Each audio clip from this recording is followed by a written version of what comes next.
Bismillahirrahmanirrahim. Assalamualaikum warahmatullahi wabarakatuh.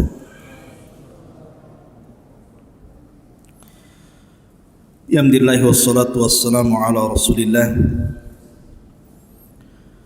wa ala alihi wa sahbihi wa mawalah wa la hawla wa la quwata illa billahi wa ba'du. Alhamdulillah, di malam hari ini dengan izin Allah Subhanahu wa taala kembali kita bisa dipertemukan di Masjid Muhajirin, dan tema di malam hari ini kita akan membahas tentang penyihir yang pernah menyihir Nabi sallallahu alaihi wasallam, Labid ibn A'sam, seorang Yahudi yang menyakiti Nabi sallallahu alaihi wasallam dengan sihirnya. Siapa Labid bin A'sam? Bagaimana kisah sihir ini terjadi? Dan bagaimana bisa lepas sihir ini dari Nabi sallallahu alaihi wasallam? Pertama, dalam Al-Qur'anul Karim Allah Subhanahu wa taala berfirman, la tajidanna asyaddan nasi adawatan lil ladzina amanu al yahuda wal ladzina asyraku wala tajidanna aqrabakum mawaddatan lilladzina amanu alladzina qalu inna nasara dzalika bi anna minhum qissisina wa ruhbanan wa annahum la yastakbirun. Sungguh engkau akan mendapati, wahai Muhammad, manusia yang sangat keras permusuhannya terhadap orang-orang yang beriman. Mereka adalah orang-orang Yahudi dan orang-orang musyrik yang menyekutukan Allah. Dan sungguh engkau akan mendapatkan juga manusia yang lebih dekat dan mencintai orang-orang yang beriman. Mereka lah orang-orang yang mengatakan kami adalah Nasrani. Karena yang demikian itu di antara mereka ada para pemimpin-pemimpin, padri-padri ataupun pendeta-pendeta yang mereka tidak sombong kepada Allah Subhanahu wa taala. Dari ayat ini, ma'asyiral muslimin yang dimuliakan Allah Azza wa Jal, manusia yang paling memusuhi kita ini orang-orang Yahudi. Berbeda orang-orang Nasrani, karena orang-orang Nasrani itu di zaman Rasul banyak masuk Islam. Bahkan di zaman para khulafaur rasyidin, negara-negara Nasrani semua jadi negara Islam. Syam dulu negara Nasrani, kemudian jadi negara Islam. Yaman dulu negara Nasrani, kemudian jadi Islam. Kemudian Mesir dulu negara Nasrani, kemudian negara Islam. Kemudian Ethiopia, Habasyah, dan banyak negara-negara Nasrani berubah jadi negara Islam. Berbeda dengan Yahudi. Di zaman Rasul orang Yahudi tidak banyak masuk Islam. Padahal pembesar mereka masuk Islam, Abdullah bin Salam, tetapi para pengikutnya tidak ada yang masuk Islam kecuali sedikit.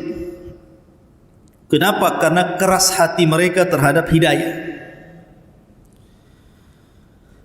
Kemudian juga bukti bagaimana orang-orang Yahudi itu sejak zaman Rasul, mereka tidak suka dengan kaum muslimin, terutama setelah hijrahnya Nabi sallallahu alaihi wasallam dari Mekah ke Madinah. Kita tahu bahwa penyebab peperangan pertama di mana Nabi sallallahu alaihi wasallam dan kaum muslimin akhirnya berhadap-hadapan berperang melawan orang-orang Yahudi adalah ketika perang melawan Yahudi Bani Qunaiqah.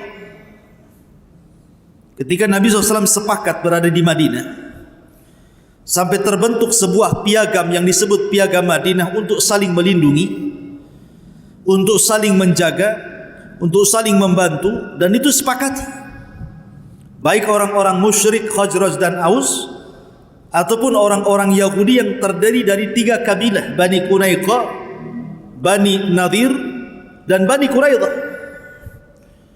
Tetapi kemudian satu persatu kabilah Yahudi ini berkhianat. Pertama, Bani Qunaiqah. Ketika ada seorang wanita muslimah belanja di pasar Bani Qunaiqah, karena kita tahu bahwa Bani Qunaiqah yang menguasai perekonomian ketika itu. Jadi pasar Madinah itu yang paling besar adalah pasarnya Yahudi Bani Qunaiqah. Mereka lah yang kemudian menguasai perekonomian Madinah, Yathrib kala itu. Rupanya ada seorang wanita muslimah belanja di pasar orang Yahudi, kemudian disingkap kehormatannya, ditarik sampai kemudian auratnya tampak dan diketawakan orang satu pasar. Maka orang yang membuka aurat wanita muslimah ini kemudian dibunuh oleh seorang sahabat karena melihat ada seorang wanita dilecehkan. Dia ngambil pedang kemudian ditebas orang itu. Rupanya sahabat ini akhirnya dikeroyok orang satu pasar dan meninggal dunia. Maka Rasul marah. Akhirnya Rasul mempersiapkan pasukan, kemudian mengepung Bani Qunaiqah. Ini pertempuran pertama ya Rasul melawan Bani Qunaiqah, melawan orang Yahudi. Kemudian yang kedua, peperangan melawan Bani Nadir. Sebenarnya Nabi SAW tahu bahwa Bani Nadir ini bersekongkol dengan Bani Qunaiqah untuk melecehkan wanita itu. Tetapi karena bukti yang tidak kuat, makanya Nabi membiarkan dan tidak menyerang Bani Nadir. Sampai akhirnya Bani Nadir bersiasat untuk membunuh Rasul. Jadi mereka mengundang Nabi SAW untuk makan di perkampungan mereka. Jadi ketika Nabi SAW sudah duduk di majlis mereka, rupanya satu di antara Bani Nadir ini naik ke atas bukit, kemudian membawa batu dan menghantamkan batu itu dari atas ke kepala Nabi SAW. Tapi kemudian Jibril memberitahu, kemudian kaum muslimin menangkap orang itu. Karena pengkhianatan ini, akhirnya Rasul dan kaum muslimin menyerang Bani Nadir. Kemudian perang melawan Bani Quraidah, dan ini terakhir dari kabilah orang Yahudi. Karena ketika itu Bani Quraidah setelah melakukan perjanjian bersama kaum muslimin dalam perang Ahzab, mereka berkhianat. Karena dilihatnya Nabi dan pasukannya ketika itu diserang oleh orang-orang musyrik dari Arab dari berbagai macam penjuru. Dan mereka menyangka pasti Muhammad akan kalah. Akhirnya mereka berkhianat. Kemudian pro kepada orang-orang musyrik dan juga orang-orang munafik dari dalam. Rupanya Allah Subhanahu wa taala memberikan pertolongan kepada Rasul di Ahzab atau di Khandaq. Allah menangkan dalam peperangan ini. Maka selesai peperangan Khandaq dimenangkan kaum muslimin. Ketika Nabi SAW sedang mandi, datanglah Jibril kepada Rasul. Kemudian mengatakan, ya Muhammad, kumpulkan pasukan, katakan kepada mereka, serbu Bani Quraidah, karena mereka sudah berkhianat. Maka Nabi setelah mandi mengumpulkan seluruh pasukan, kemudian mengatakan, idhabu ila Bani Quraidah, fala tusalliyanna ahadakumul asra illa fi Bani Quraidah. Serbu, gempur Bani Quraidah, segerakan jalan kalian, jangan ada yang sholat asar di jalan kecuali sampai di Bani Quraidah. Akhirnya berangkat para sahabat dan menggempur Bani Quraidah. Lah 3 kabilah yang berkhianat ini akhirnya mereka diusir dari Madinah. Dan mereka pun kemudian bergabung dengan teman-teman mereka di Khaybar. Khaybar itu satu kota yang cukup kaya, penghasil kurma terbaik Madinah ketika itu di Khaybar. Rupanya Allah Subhanahu wa taala mendengar orang-orang Khaybar ini sudah mempersiapkan pasukan untuk menyerbu Rasul dan mereka adalah gabungan kabilah-kabilah Yahudi yang terusir dari Madinah. Maka Rasul mengepung Khaybar, dan ini pertempuran terakhir. Rasul melawan orang-orang Yahudi di Khaybar, dan Allah menangkan di tangan Ali radhiyallahu an, sehingga benteng Khaybar hancur. Kemudian Rasul bisa mengalahkan Khaybar. Asyrul muslimin yang dimuliakan Allah Azza wa Jalla, lihat bagaimana orang-orang Yahudi berusaha di zaman Rasul menyakiti Rasul. Bahkan setelah kemudian perang Khaybar, tiba-tiba Nabi SAW kemudian diundang oleh seorang wanita namanya Zainab bintul Harith, orang Yahudi. Zainab bintul Harith bertanya soal makanan yang disukai Nabi. Maka kemudian orang-orang menyebutkan bahwa Rasul itu suka pahanya daging kambing. Rasul itu suka daging kambing. Jadi kalau antum suka daging kambing, itulah makanan kesukaan Rasul. Ya. Tapi orang Arab kan tidak neko-neko ya, kambingnya dibakar gitu saja dimakan. Kalau kita kan dimacam-macam, digulai, dirawon, macam-macam. Ya. Jadi Rasul itu suka dengan paha kambing. Maka wanita ini langsung mempersiapkan paha kambing untuk Nabi, untuk disedekahkan maksudnya. Tapi Rasul tidak menerima sedekah. Keluarga Rasul tidak menerima sedekah. Rasul itu hanya menerima hadiah. Maka kemudian wanita ini akhirnya memasak kambing banyak-banyak, kemudian mengundang Nabi SAW dan sebagian para sahabat untuk makan di rumahnya. Setelah kemudian wanita ini melumuri racun di paha kambing itu, maka kumpullah para sahabat Rasul. Kemudian makanan pun dihidangkan di hadapan mereka. Kemudian Nabi SAW mencicipi sedikit dari daging kambing yang beracun itu. Tiba-tiba Allah Subhanahu wa Ta'ala membuat bicara kambing itu. Jadi paha kambing itu tahu-tahu bicara, dan itu mukjizat Nabi. Tiba-tiba kemudian paha kambing ini berbicara, memberitahu bahwa di dalam dirinya ada sum, ada racun. Maka Rasul langsung terdiam, tapi masa sudah terkunyah sebagian. Maka Rasul mengatakan kepada para sahabat, "Auqaf, jangan makan lagi. Sesungguhnya daging ini memberitahu saya bahwa dia ada racunnya." Rupanya ada seorang sahabat yang terlanjur memakan sama dengan Nabi SAW, dan 1 tahun setelahnya dia meninggal dunia akibat racun itu. Tapi Rasul memiliki fisik yang kuat sehingga lama dia meninggal akibat racun itu. Tapi lihat bagaimana kekejian orang-orang Yahudi membunuh Rasul, berusaha untuk membunuh Rasul. Tapi Allah Subhanahu wa Ta'ala selamatkan Nabi SAW, hatta racunnya seorang Zainab bintul Harith tidak berpengaruh kepada Nabi SAW. Sampai-sampai Rasul memanggil Zainab bintul Haris, "Apa yang membuat kamu meracun aku?"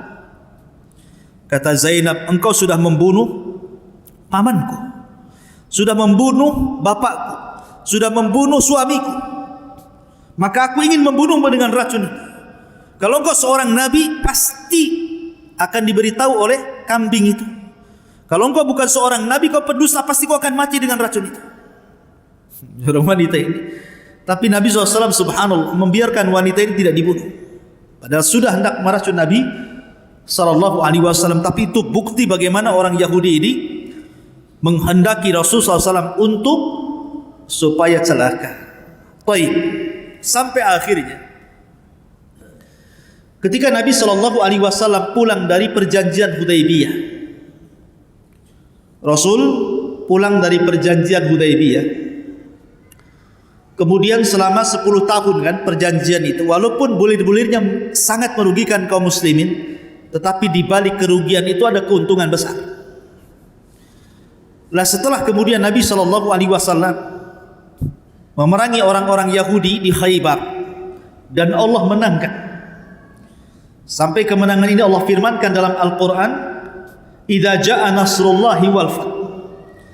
Apabila datang kemenangan Allah ketika di Badar dan di Khaybar, wal fath, dan pembebasan kota Mekah, maka Nabi SAW ketika itu berpeluang untuk mengislamkan banyak orang-orang Arab. Makanya Allah mengatakan wa ra'aitan nas yadkhuluna fi dinillahi afwaja. Kau lihat banyak orang-orang yang datang masuk Islam menuju dirimu wahai Muhammad. Lah ketika itu orang-orang Yahudi, pasukan sakit hati ini, mereka datang kepada Labid ibn A'sam. Siapa Labid bin A'sam? Labid bin A'sam ini ada yang mengatakan dia seorang yang beragama Islam tetapi menjadi munafik. Karena dia hasad kepada Nabi SAW. Dia kan tokoh, Labid bin A'sam itu. Di kabilahnya termasuk tokoh, di kabilah Bani Zuraik termasuk tokoh. Jadi ketokohannya tidak dianggap oleh Bani Zuraik. Karena kabilah Bani Zuraik itu banyak yang masuk Islam. Hasadlah dia kepada Nabi SAW. Dan Labid bin A'sam ini terkenal di zaman jahiliyah itu penyihir kondang. Satu keluarga menjadi penyihir. Jadi Labid bin A'sam, kemudian anak-anaknya lebih canggih lagi sihirnya. Labid bin A'sam itu punya putri-putri. Justru putri-putri Labid bin A'sam lebih jahat lagi sihirnya dibandingkan Labid bin A'sam. Tapi satu keluarga itu tukang sihir, keluarga dukun bahasa kitanya. Jadi dia hasad kepada Nabi SAW, pura-pura masuk Islam, tetapi selalu ingin mencelakai Nabi SAW. Sebenarnya dia bukan orang Yahudi, dia orang Arab, tetapi ada yang mengatakan dia diangkat oleh orang tua angkat Yahudi, karena ketika itu di Madinah banyak orang Yahudi, maka loyalitasnya lebih banyak ke Yahudi dibandingkan ke Arab. Maka orang-orang pun mengatakan Labid ibn A'sam Yahudi, seorang Yahudi. Jadi ada yang mengatakan dia Yahudi, ada yang mengatakan dia munafik, dia Muslim tapi munafik. Karena hasad dengan Nabi SAW. Dan dialah yang mengasas ajaran-ajaran sesat dalam Islam. Labid bin A'sam inilah yang mengasas ajaran-ajaran sesat dalam Islam. Karena Labid bin A'sam ini punya murid namanya Talut.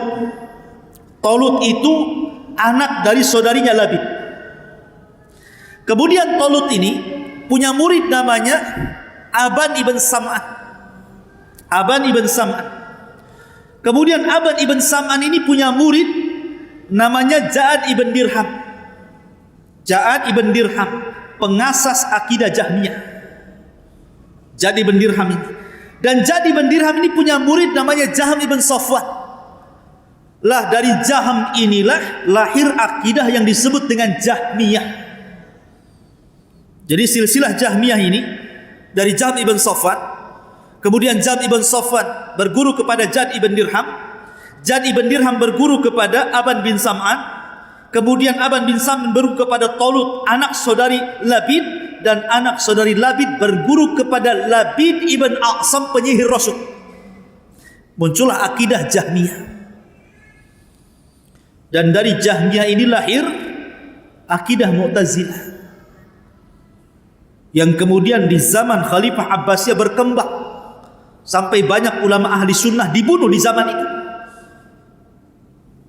Sampai Imam Ahmad bin Hanbal rahimahullahu ta'ala disiksa, bolak-balik masuk penjara, hampir meninggal di penjara Imam Ahmad itu, gara-gara akidah Mu'tazilah turunan daripada akidah Jahmiyah. Jadi yang mengasas akidah ini dari mulai siapa? Labid bin A'sam ini. Bayangkan, dari menyihir Rasul, kemudian menurunkan akidah sampai kepada merusak kaum muslimin setelahnya. Siapa Labid bin A'sam? Hebat sekali. Dia seorang Yahudi dari Bani Zuraik. Lah ketika orang-orang Yahudi ini tersakiti karena diusir dari Madinah, akhirnya mereka tinggal di Khaybar. Belakangan Khaybar pun diserang Rasul. Akhirnya takluk dan harus membayar jizyah kepada Rasul dan kaum muslimin.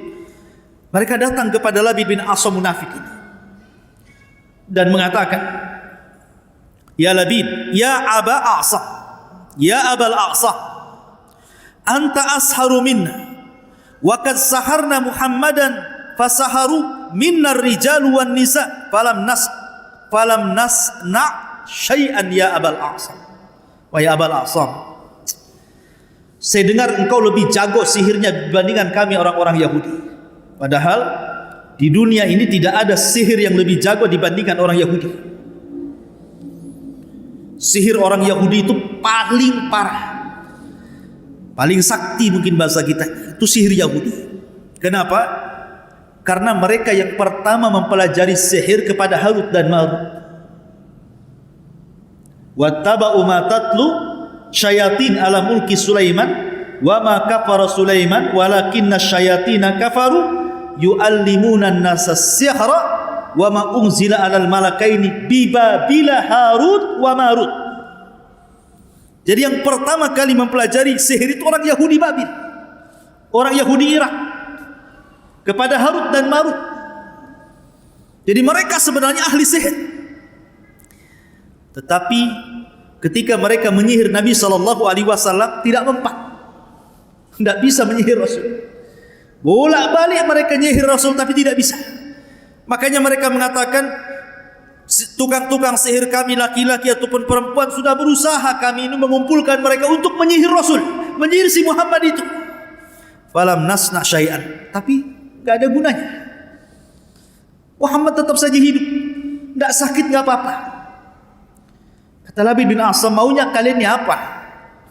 Mereka mengatakan, kami ingin membunuh si Muhammad itu, paling tidak kami membuat dia gila. Cuma dua saja. Mereka ingin membunuh Rasul atau minimalnya buat dia gila, supaya orang tidak percaya lagi dia jadi Nabi karena sudah gila. Ya. Akhirnya kemudian Labid bin Asam mengatakan, apa upah kalian kalau aku menyihir si Muhammad itu? Maka akhirnya kemudian mereka pun menawarkan beberapa dinar kepada Labid bin Asam, beberapa uang. Kalau engkau menyihir Nabi SAW Muhammad itu, kami akan berikan dinar yang banyak.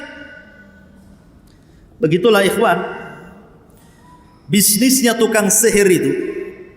Mereka tidak mau percuma kan. Makanya ketika tukang-tukang sihir Fir'aun diundang oleh Fir'aun untuk melawan Musa, apa kata tukang sihir? Kira-kira kalau kami kalahkan Musa, apa imbalannya? Maka Fir'aun mengatakan, kami akan berikan dunia kepada kalian. Jadi tukang sihir itu berbisnis dengan jin itu sama-sama diuntungkan.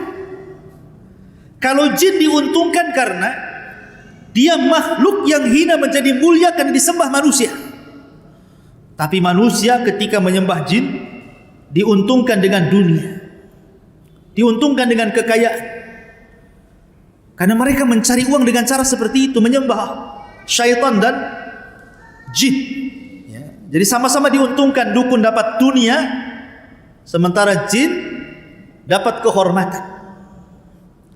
Makanya sebenarnya jangan pernah tertipu dengan dukun, karena mereka itu hakikatnya mencari sebanyak-banyaknya keuntungan di dunia. Seperti contohnya dukun yang bisa menggandakan uang. Kalau memang dia dukun asli, mampu menggandakan uang, ngapain dia buat praktek ganda uang? Bagus praktek sendiri saja di rumah. Dia dapat uang 5.000, digandakan 10.000, digandakan 1 juta, digandakan 1 miliar, kaya dia. Ngapain buka praktek? Kaya dia. Kalau dia buka praktek berarti dia tidak bisa menggandakan uang. Dia menggandakan uang orang untuk diri. Ya kan? Berarti intinya dia menipu. Banyak pula orang ketipu.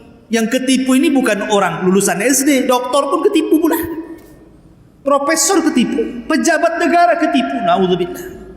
Ya. Ma'asyiral muslimin yang dimuliakan Allah Azza wa Jalla. Jadi intinya mereka itu hanya ingin mendapatkan keuntungan dunia saja. Karena lihat Labid bin Asam mengatakan, kalau saya sihir Muhammad, saya dapat apa? Maka mereka mengatakan, kami akan kumpulkan dinar, kami akan berikan kepada anda. Deal or no deal? Oh deal katanya. Siaplah. Kalau sudah deal. Dari situ akhirnya dia menyuruh putrinya, karena putrinya inilah yang paling sakti sihirnya. Dia menyuruh putrinya Labid bin Asam. Maka bergeraklah putri-putri Labid bin Asam ini mencuri bukhul dari Nabi SAW. Maka disebutkan bahwa mereka berhasil mengambil sisir Nabi SAW, mishtun wa musyatah. Mushtun wa musyatah, sisir dan rambut yang terikat di sisir itu. Dan jumlahnya 11 rambut yang terikat dari rambut Rasul pada sisir Nabi SAW berhasil dicuri oleh putri-putri Labid bin A'sam ini. Dan kata para ulama, sihir yang terdapat buhul ini sihir yang paling bahaya. Sihir kalau sudah menggunakan buhul dan buhul diambil dari orang yang akan disihir, maka ini sebahaya-bahaya sihir. Lihat, tidak ada yang lebih sakti dukun kecuali yang menyihir Rasul. Caranya seperti itu. Diambil buhulnya. Ya. Karena orang Yahudi sudah berusaha menyihir Rasul, tidak mempan. Nah, gitu ya. Akhirnya mereka datang ke Labid bin A'sam. Rupanya cara seperti itu yang manjur, akhirnya Rasul terkena sihir. Diambillah kemudian bekas rambut Rasul, ikatan rambut 11 rambut yang terdapat dalam sisi Rasul, dicuri oleh Labid bin A'sam oleh lewat anak-anak putrinya. Maka mulailah kemudian Labid bin A'sam pun membuat buhul dengan cara apa? Meletakkan rambut itu di bunga kurma yang laki-laki, dimasukkan di situ, kemudian dibungkus, kemudian diletakkan di sumur yang tidak jauh dari Masjid Nabawi. Ada yang mengatakan sumur itu namanya Darwan. Ada yang mengatakan sumur itu namanya Awan, pakai alif, Awan. Ada yang mengatakan Darwan, ya. Tapi yang masyhur sumur itu namanya Darwan. Karena di sekitar Masjid Nabi itu banyak sumur. Ada namanya sumur miliknya Abu Talha, Bayruha namanya. Ada sumur Bayruha. Rasul suka wudu di situ. Sampai akhirnya oleh Abu Talha diinfakkan kepada Rasul ketika turun ayat lan tanalul birra hatta tunfiqu mimma tuhibbun. Kemudian di situ juga ada sumur orang Yahudi. Ya. Namanya sumur rumah. Sumur rumah itu dulu sumurnya orang Yahudi, dan itu sumur yang paling banyak sumbernya. Sampai orang-orang Islam itu beli dari sumur itu. Setiap hari mahal, naik lagi harganya. Sampai akhirnya karena kaum muslimin tidak sanggup beli, Rasul mengatakan man ishtara bi'ra rumah falahul jannah. Siapa yang membeli sumur itu, kujamin dia masuk surga. Berdirilah Utsman bin Affan dan mengatakan fa ana ashtarituha, aku yang akan membelinya wahai Rasul. Maka Rasul membelinya dengan cara yang luar biasa, perdagangan taktik yang luar biasa. Utsman bin Affan karena kecerdasannya, dia mampu membeli sumur itu. Padahal orang Yahudi tidak mau jual sumur itu. Gimana nggak mau jual hasilnya tiap hari? Tapi dengan kecerdasan Utsman bisa merayu orang Yahudi menjual sumur itu. Awalnya dia datang kepada orang Yahudi, sudahlah beli saja, jual aja sumurmu itu. Nggak mau, gimana gitu? Hari-hari dapat untung kok mau saya jual pula. Akhirnya dengan kepiawaian Utsman, sudah gini saja. Dari jam sekian ke jam sekian saya beli. Berapa maunya? Umpamanya dari pagi sampai zuhur berapa? Nanti dari zuhur ke asar ambil lagi. Saya mau jam segini saja. Aku beli berapa kau mau? Akhirnya mikir dia. Oh boleh juga. Daripada satu-satu saya dapat duit, bagus. Satu orang tapi sama nilainya. Ya sudah, sekian. Lebih besar dibandingkan kalau seandainya orang beli dapat separuh. Anggaplah namanya satu hari dia dapat 5 juta. Kata Utsman, saya beli 10 juta. Dari jam 7 sampai jam 12 pamannya. Oke. Setelah deal, kata Utsman bin Affan diumumkan kepada kaum muslimin, dari jam 7 ke jam 12 kalian ambil air. Selebihnya jangan ambil air. Akhirnya apa? Semua kaum muslimin ketika waktu dibelinya Utsman dari jam sekian ke jam sekian, semua kaum muslimin ambil air. Sudah penuh di rumah-rumah air. Dari jam sekian ke jam sekian, tidak ada satupun yang beli. Bankrupt lah orang Yahudi ini. Lama-lama, ya sudahlah, aku jual aja sama kamu semua. Karena nggak ada yang beli. Kecerdasan Utsman akhirnya mampu menguasai sumur orang Yahudi ini. Sumur rumah. Itu juga dekat dengan Masjid Nabawi. Lah ada juga sumur Darwan namanya. Itu sumur yang punya Bani Zurek. Tanahnya dekat Masjid Nabawi. Lah Labid bin A'sam ini meletakkan buhulnya di sumur itu. Sumur Darwan menunjukkan bahwa buhul itu tidak jauh-jauh dari orang yang akan disihir. Akhirnya setelah diletakkan di sumur itu, mulailah Nabi SAW ada pengaruh dari sihir itu. Ada yang mengatakan 40 hari, ada yang mengatakan 6 bulan, ada yang mengatakan 1 tahun. Riwayat Zuhri mengatakan 6 bulan.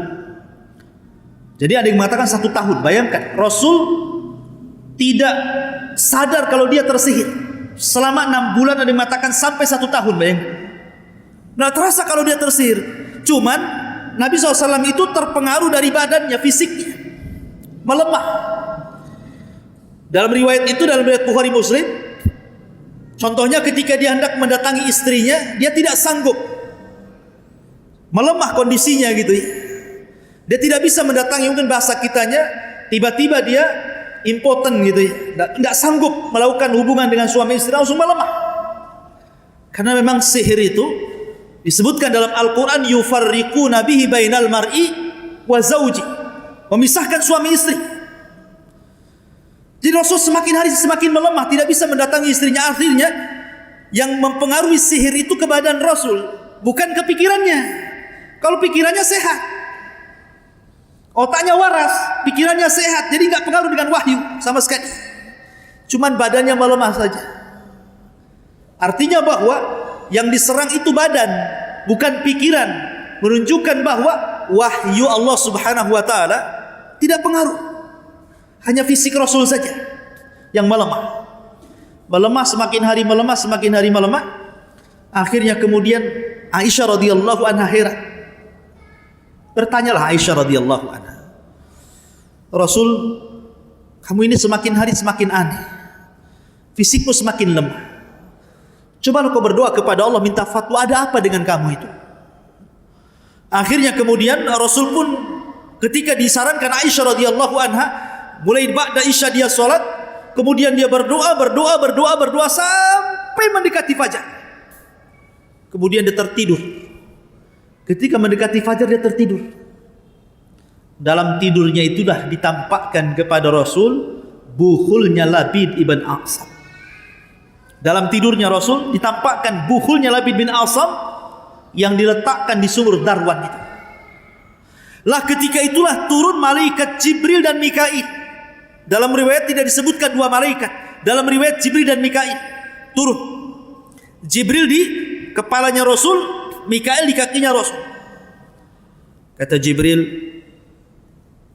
ada apa dengan Muhammad ini? Ada apa dengan Muhammad ini? Maka kemudian kata Mikail, suhir, dia disihir. Dalam hadis itu matbub. Matbub itu semacam optimisme lah. Dibilang, gimana kondisimu? Alhamdulillah, padahal dia sakit. Itu namanya optimis kan, supaya sembuh. Maka bahasa Arabnya matbub. Matbub itu diobati maksudnya. Tapi sebenarnya dia kena sihir.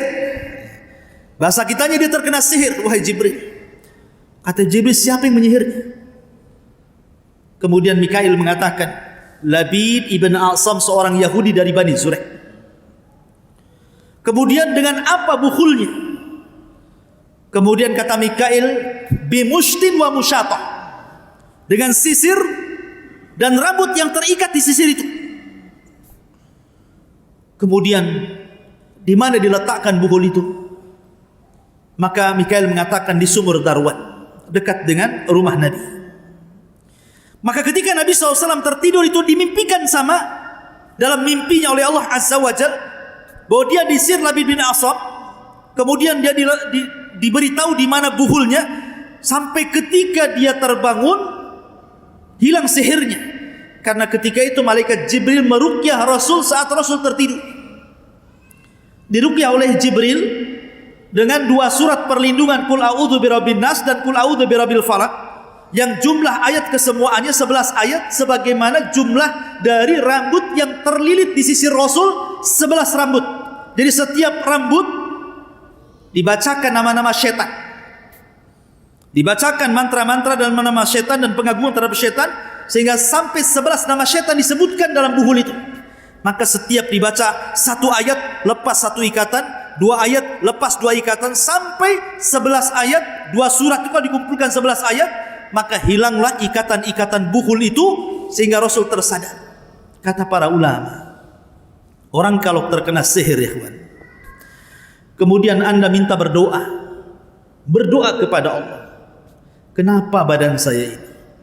Saya sudah datang ke dokter angkat tangan tidak mampu mengobati. Saya sudah operasi pun tidak sembuh-sembuh. Ada apa dengan saya ini? Apa ada orang menyihir saya? Minta petunjuk Allah Azza wa Jalla setiap hari, dalam sholatnya, dalam tahajudnya. Maka kalau orang senantiasa berdoa meminta kepada Allah Azza wa Jalla, maka kebiasaannya Allah akan beritahu sihirnya dalam mimpinya. Sebagaimana Rasul meminta, akhirnya Allah kasih tahu dalam mimpinya. Maka kita juga sama. Kalau orang tersihir kemudian meminta terus berdoa untuk kesembuhan, biasanya Allah gambarkan dalam mimpinya siapa yang menyihirnya, di mana bukulnya. Dan itu salah satu jalan mengobati.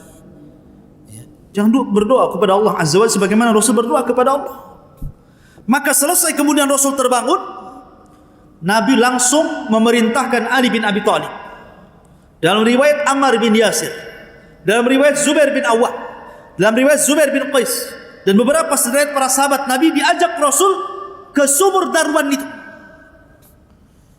Ketika dilihat sumur itu, warna airnya kuning, dan bukulnya, bungkusan dari bunga yang dibungkus untuk bukulnya itu dari bunga kurma laki-laki itu, seperti ru'usus syayatin, seperti kepala-kepala setan ada di situ.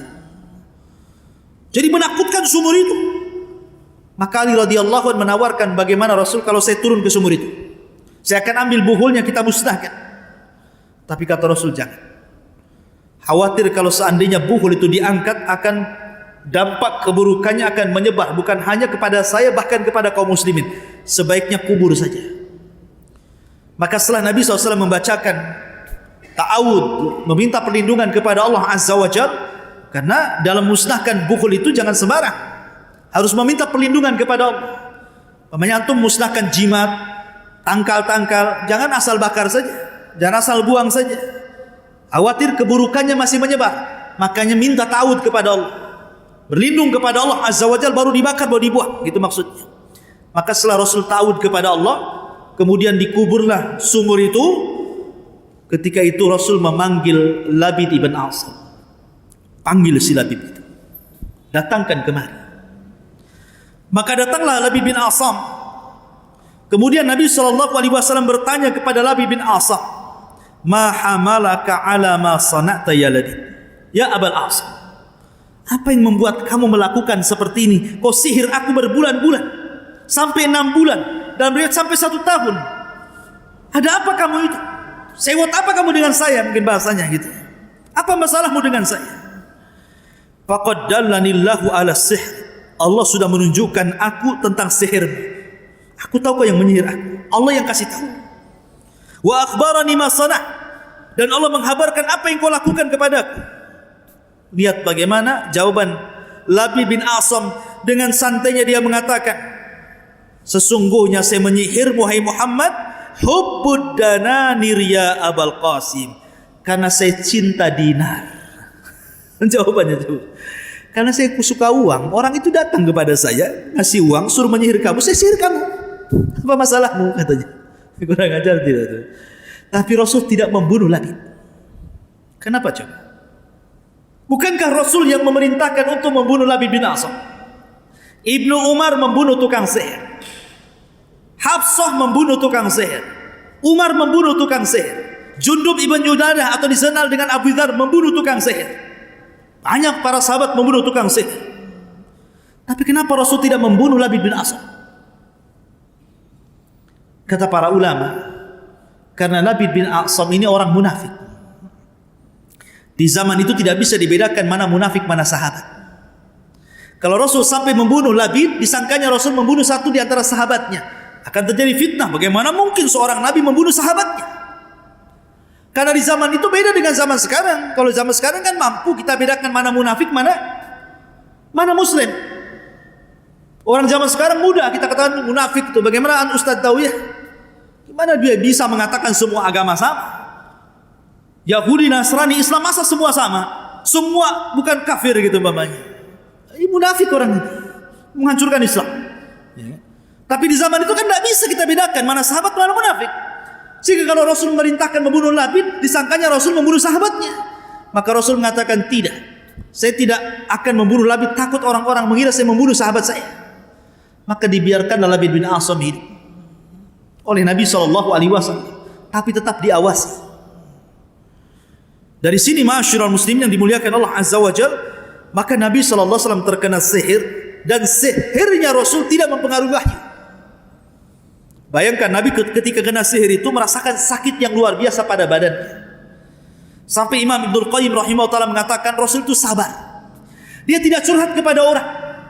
Pada selama 6 bulan itu dia merasakan sakit yang luar biasa badannya. Tapi sahabat tidak ada yang tahu kalau Rasul sedang sakit. Dia tidak mengeluh kepada siapapun. Dia hanya bermunajat kepada Allah Azza wa Jalla. Ada apa dengan dirinya? Layaknya juga para nabi yang lainnya seperti Nabi Ayub alaihi salatu wassalam. 18 tahun sakit tidak mengeluh kepada Allah Subhanahu wa taala sama sekali. Begitulah para nabi, ikhwan, sabarnya luar biasa dengan sakitnya. Nabi juga sama sabar. Cuma Aisyah radhiyallahu anha yang heran, kenapa kok Rasul makin melemah badannya itu saja. Sehingga dia bertanya, ada apa dengan kau hai Rasul? Cobalah minta fatwa kepada Allah. Baru ketahuan kalau di situ dia terkena sihir Labid ibn A'sam. Tetapi sekali lagi, sihirnya Labid bin A'sam hanya mempengaruhi badan Rasul, tidak mempengaruhi pikiran Rasul, sehingga tidak pengaruh dengan wahyu sama sekali. Ya, dari sini maka Nabi SAW selamat wahyunya, tapi tidak selamat badan. Tapi setelah lepas sihir itu, maka Nabi kembali sehat, kemudian beraktivitas sama dengan sebelum kena sihirnya. Badannya sehat kembali, kemudian dia bisa beraktivitas lagi. Tetapi yang jadi masalah racun yang pernah dimakan Rasul dari seorang wanita namanya Zainab bintul Harith, itu mempengaruhi badan Rasul sampai akhirnya Rasul merasakan racun itu ketika di tahun 11 Hijriah. Jadi hampir 3-4 tahun setelah perang Khaybar, baru racun itu kemudian berproses. Sebab itulah maka Nabi SAW sakit, dan sebab sakit itulah Nabi SAW meninggal dunia. Begitulah Allah Subhanahu wa taala pilihkan kepada Rasul kematian terbaik, mati syahid, karena dibunuh oleh seorang wanita Yahudi dengan cara diracun. Allah pilihkan kematian terbaik kan? Ya, sama dengan Umar. Umar itu berdoa kepada Allah, ya Allah, matikan aku dengan mati syahid di negeri yang dihijrahkan Rasul di situ. Pertanyaannya, siapa yang mau menyerang Madinah di zaman Umar sehingga Umar meminta mati syahid di Madinah? Padahal Umar itu menguasai Persia dan Romawi. Siapa yang berani menyerang Madinah coba? Dan kapan kemudian Umar akan syahid kalau tidak ada yang berani menyerang kota Madinah gitu ya? Tapi rupanya Allah Subhanahu wa taala tahu doa Umar ingin mati syahid. Bukan cara seperti itu Umar mati, maksudnya bukan cara perang sampai mati syahid, bukan begitu caranya. Tapi diutusnya seorang majusi namanya Abu Lu'lu untuk membunuh Umar saat sholat subuh, ditusuk dari belakang. Dengan sebab tusukan Abu Lu'lu itu Umar meninggal. Ketika dia mendengar, Umar, siapa yang membunuh saya? Kata Ibnu Umar putranya, Abu Lu'lu. Kata Umar, oh, Maula Mughirah, maksudnya budaknya Mughirah yang kafir itu. Kata Ibnu Umar, ya. Langsung dia mengatakan, Alhamdulillah alladzi qatalani rajulun lam yasjud lillahi walau kana sajda. Segala puji bagi Allah yang membunuhku ada seorang laki-laki yang tidak pernah sujud walaupun satu kali. Artinya dia mati syahid. Nah, sebagaimana Umar juga demikian mati syahid di Madinah Rasulullah, maka Rasul pun dibuat kematian terindah dengan cara mati syahid. Pengaruh racun itu akhirnya berpengaruh kepada Nabi SAW. Dengan sebab itu Rasul sakit, dengan sakit itulah Rasul meninggal dunia. Wallahu alam. Ini diantara kisah daripada Labid ibn A'sam, penyihir Nabi SAW. Taib, sebelum saya tutup, ada 15 menit ke depan. Silakan kalau ada yang mau bertanya.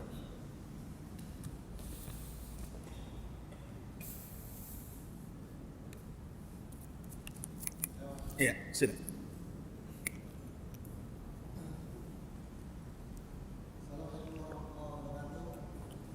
Assalamualaikum.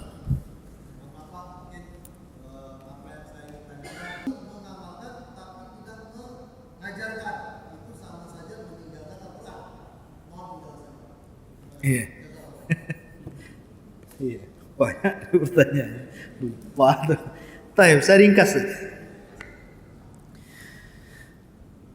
Membaca Quran itu lihat konteksnya.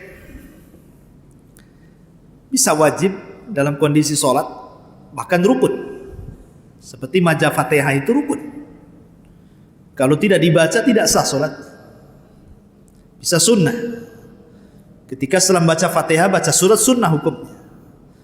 Tapi asal membaca Quran adalah sunnah. Dianjurkan. Asalnya sunnah. Tapi dalam waktu-waktu tertentu bisa wajib, bisa rukun, bisa sunnah. Tapi asalnya sunnah. Yustahab, disunnahkan baca Quran. Ya. Adapun tentang Allah Subhanahu wa taala berfirman dalam surah Al-Furqan, wa qala ar-rasul inna qaumi ittakhadhu hadzal qur'ana mahjura. Dan berkatalah Rasul sallallahu alaihi wasallam kepada Allah, sungguhnya kaumku kelak akan meninggalkan Al-Qur'an.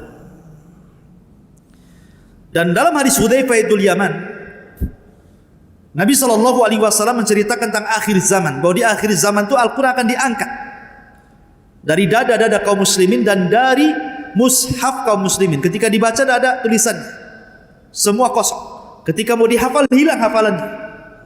Nanti di akhir zaman akan hilang Quran itu sama sekali. Adapun tentang kondisi mahjur, memang mahjur ini kan berbagai macam. Maksudnya meninggalkan Quran itu ada yang meninggalkan membacanya, dan itu sudah ada hari ini. Karena di zaman Nabi SAW orang membaca Quran itu biasa tiap rumah membaca. Bahkan setiap rumah itu keluar lantunan Al-Quran dari rumah-rumah para sahabat. Bahkan kalau Rasul keluar tengah-tengah malam kemudian melihat para sahabat, Rasul banyak mendengar keluar dari rumah-rumah kaum muslimin bacaan Quran. Salah satunya pernah berdiri di rumah Abu Musa al-Asy'ari. Dia sedang sholat malam, dia mengeraskan bacaannya. Nabi mendengar suara lantunan yang luar biasa sampai Rasul takjub, akhirnya berdiri di rumah di samping rumah Abu Musa al-Asy'ari sampai subuh. Berdiri saja.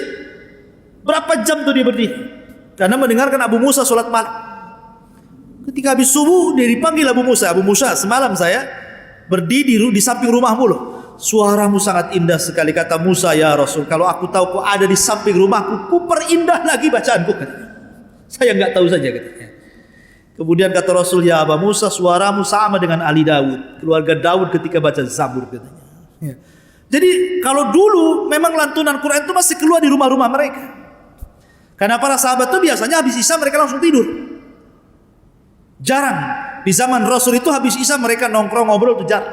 Langsung tidur rata-rata. Tapi sepertiga malam akhir rata-rata semua bangun. Itu zaman para sahabat.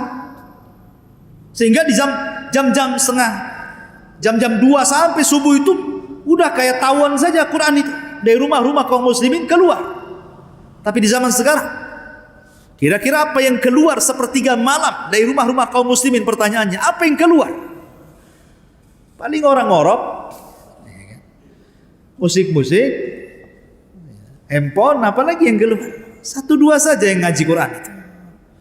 Dari sini Al-Quran sudah mahjur. Dari sini saja sudah mahjur, kan itu sudah ditinggalkan. Oke lah, itu sepertiga malam, terlalu malam. Hari-hari saja. Sekarang yang rajin baca Quran itu yang di pondok-pondok saja. Ataupun anak-anak TPQ yang ngaji ke masjid. Tapi di rumah-rumah kaum muslimin kalau tidak datang Ramadan gak akan orang baca Quran. Ramadan saja yang ke masjid yang baca Quran. Tapi minimalnya ketika Ramadan walaupun tidak baca Quran, dengarlah orang baca Quran. Dari situ saja sudah mahjur. Quran itu sudah ditinggalkan. Kemudian secara pengamalan, ketika Al-Quranul Karim mengharamkan zina, mengharamkan LGBT, mengharamkan pencurian, kemudian meletakkan hukum-hukumnya. Lihat, Allah Subhanahu wa taala ketika mengharamkan LGBT fahisyah, tidak orang yang sudah menikah atau yang belum menikah, anak muda atau yang sudah menikah tetap dirajam sampai mati. Ambil ke tempat yang paling tinggi, jatuhkan sampai mati. Sekarang apa yang terjadi LGBT? Ada yang menangkap LGBT di jalan-jalan? Banci-banci kaleng itu di jalan-jalan ada yang nangkap? Nggak ada, yang ada antum digodai. Bang, mana bang? Katanya. Itu pula digodain sama banci kaleng itu. Justru kalau seandainya dipermasalahkan masalah ini, antum kena HAM. Ini hak asasi manusia. Bukan gitu, kebebasan. Ini sudah mahjur, secara hukum aja mahjur. Ketika ada orang berteriak harus potong tangan, harus rajam, ini apa ini? Ini agama ini kok radikal, sadis, ya kan? Baru berteriak mau menerapkan, belum diterapkan baru mau. Wah, sudah macam-macam. Ini sudah mahjur. Jadi kalau cerita mahjur, ya hari ini sudah mahjur Quran itu. Memang sudah mahjur. Hanya orang-orang yang Allah rahmati saja yang masih mengamalkan Quran. Intinya bahwa jangan sampai kemudian kita membaca Quran rupanya sudah tidak ada tulisan. Adapun yang tadi Anda katakan bahwa ya memang Quran itu diturunkan untuk diibadahi bacaannya. Maknanya paham ataupun tidak paham, orang baca Quran itu berpahala. Anda tidak paham isinya, tidak paham tafsirnya, tidak paham maknanya, tapi Anda ingin baca Quran, maka setiap satu huruf dapat 10 kebaikan. Man qara'a harfan min kitabillah falaqul hasanatu bi asyri amsalihha la aqulu alif lam mim harfun walakin alifun harfun lamun harfun mimun harfun, kata Rasul. Siapa yang membaca satu huruf, kata Rasul, maka dia dapat satu pahala yang dilipat gandakan 10 kali lipat. Saya tidak katakan alif lam mim satu huruf. Alif satu huruf, lam satu huruf, mim satu huruf. Artinya setiap satu huruf dalam Quran dapat 10 kali lipat kebaikan. Paham ataupun tidak paham. Bahkan orang yang tertati-tati baru belajar Iqra saja, setelah dia bisa Iqra, mulai dia baca Al-Fatihah. Dengan susahnya dia makhrajnya, susah dia baca, susah merangkainya. Rasul mengatakan walladzi yatata'u fihi lahu ajran. Siapa yang susah baca tetap dapat 2 pahala. Pahala kesungguhan dia baca dan pahala huruf Quran yang dia baca. 2 pahala dia dapat. Ya kan? Jadi Quran itu tetap dapat pahala. Tapi kalau dibaca bukan digantung. Kalau digantung begini nggak dapat pahala. Antum baca baru dapat pahala. Ya. Umpamanya ayat kursi antum gantung di atas anggaplah di atas jendela gitu. Kalau digantung saja nggak dapat pahala kan gitu. Kecuali kalau digantung tiap hari antum naik Allahu la ilaha, itu berapa pahala antum? Kalau dibaca. Untuk apa antum gantung ayat kursi di situ lama dibaca? Enggak Ustaz, biar setan tidak lewat jendela. Lah kan lewat pintu. Digantung lagi di pintu, lewat belakang. Gantung di belakang, lewat kamar. Enggak bisa lewat ventilasi, enggak bisa lewat atap kan. Akhirnya semua gantungan ayat kursi. Ini dari mana akalnya? Cukup baca Al-Baqarah, satu isi rumah setan kabur, kata Rasul. Sibuk gantung-gantung. Rasul mengatakan man qara'a surat Al-Baqarah, siapa yang membaca surah Al-Baqarah yanfiru anhu syaitan, setan akan lari dari rumah kamu. Jadi yang dibaca itu yang buat setan lari, bukan yang digantung. Karena hadisnya tidak ada yang digantung. Maka di sini ikhwatu fiddin, jadi Quran itu diturunkan untuk diibadahi bacaannya. Syukur-syukur kalau sampai dipelajari, syukur-syukur kalau diamalkan, syukur-syukur sampai kalau didakwahkan kan. Ini minimal kecilnya saja lah dibaca. Kalau sudah tidak dibaca lagi, kiamat dunia ini. Dan itu tanda-tanda kiamat, orang-orang sudah meninggalkan Quran. Ya, wallahu alam. Dan ini pembahasan tersendiri tentang masalah Quran, saya kira cukup, sudah jam 9. Subhanakallah bihamdika asyhadu an la ilaha illa anta astaghfiruka wa atubu ilaik. Allahu ta'ala. Assalamualaikum warahmatullahi wabarakatuh.